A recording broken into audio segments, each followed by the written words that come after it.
notre émission, elle est multi-rediffusée, mais la première en direct, c'est à midi, l'heure du déjeuner. Et du coup, tu nous as concocté une chronique de circonstances. Exactement, puisqu'on va parler de cuisine. Alors, Julia, dis-moi, est-ce que tu t'es déjà retrouvée devant tes fourneaux le soir en complète panne d'inspiration à pas savoir quoi cuisiner? Bien sûr, mais je pense que je suis pas la seule. Oui, je pense que ça nous est déjà arrivé à tous. Et puis dans ce cas, ça part sur des pâtes bolo ou un coup de fil à la pizzeria du coin. Alors bien sûr, il y a des sites qui existent depuis très longtemps pour nous donner des idées, comme par exemple Marmiton. Mais vous le savez, je suis toujours là pour vanter les mérites des réseaux sociaux. Et encore une fois, ils ne me déçoivent pas. Alors avant de me lancer dans un énième plat de pâtes, je dégaine mon smartphone et direction Instagram. Il y a aujourd'hui des milliers de comptes culinaires. Alors certains sont très spécialisés. Je vais prendre l'exemple des plats vegan.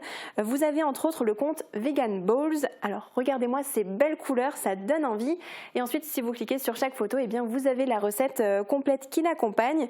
Autre compte pour ceux qui recherchent des plats vegan, Fit Green Mind. Maya y présente ici des plats qu'on connaît tous, des hot dogs, des lasagnes, des cheesecakes, mais uniquement réalisés avec des ingrédients qui ne sont pas d'origine animale. Autre cas de figure très concret, si on a envie par exemple de manger sainement, ou en tout cas un peu plus sainement, mais qu'on ne sait pas trop vers quelle alternative se diriger, qu'est-ce que tu nous conseilles ? Alors là encore, direction Instagram pour avoir plein d'idées. Alors je vais vous dévoiler l'un de mes comptes préférés, c'est celui de Charlie Fit Cook. Alors rien qu'en se baladant sur son profil, ça met l'eau à la bouche. Les recettes sont gourmandes tout en étant équilibrées et très simples à réaliser. Alors ne me dis pas, Julia, que tu n'as pas envie de prendre un petit bout de ce marbré fondant ou de goûter ces petites madeleines salées, courgettes chèvres. Franchement, c'est parfait pour un petit apéro là. C'est clair que ça donne envie. Alors on quitte un petit peu Instagram maintenant. Si vous préférez voir les recettes en vidéo pour suivre chaque étape, direction YouTube. Vous pouvez suivre la chaîne d'Amandine Léger par exemple. En plus de vous proposer une dizaine de recettes, elle vous propose aussi plusieurs vidéos de conseils ou sur des explications sur certains aliments. Donc c'est très intéressant si vous entamez un rééquilibrage alimentaire par exemple. Et direction maintenant TikTok, on trouve aussi plein de comptes culinaires. Il y a par exemple Diego Alari, alors qu'on connaît pour avoir participé notamment à l'émission Top Chef.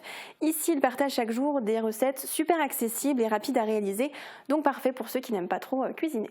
Et plus localement, est-ce que sur notre territoire, par exemple, dans l'arrondissement de Sarreguemines, est-ce qu'on a des passionnés de cuisine qui partagent leurs recettes ? Bien sûr, et là, direction Facebook. Alors vous le connaissez peut-être, il y a un groupe qui s'appelle Les Recettes du Beacherland.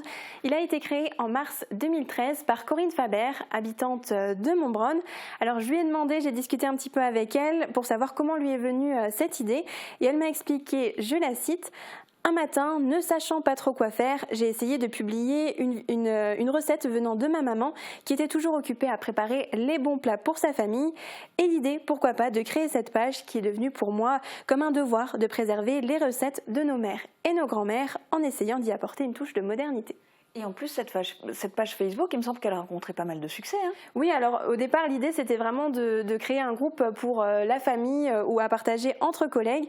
Et aujourd'hui, c'est un groupe connu au niveau national et même international, puisqu'on y trouve des membres du Canada, des États-Unis ou par exemple d'Allemagne.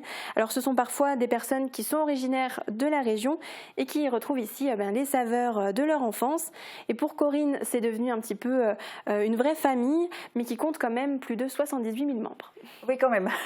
Et sur cette page Facebook, est-ce qu'on y trouve finalement que des recettes ? Eh bien non, pas seulement. Il y a aussi beaucoup d'internautes qui demandent des conseils pour la réalisation des plats, pour la conservation des aliments par exemple. Les membres sont très réactifs. On compte environ 900 publications par mois. Alors si vous êtes à la recherche de nouvelles recettes, que ce soit salées ou sucrées, c'est le bon endroit. Et si vous avez vous-même des idées de recettes ou de conseils que vous voulez partager, eh bien n'hésitez pas.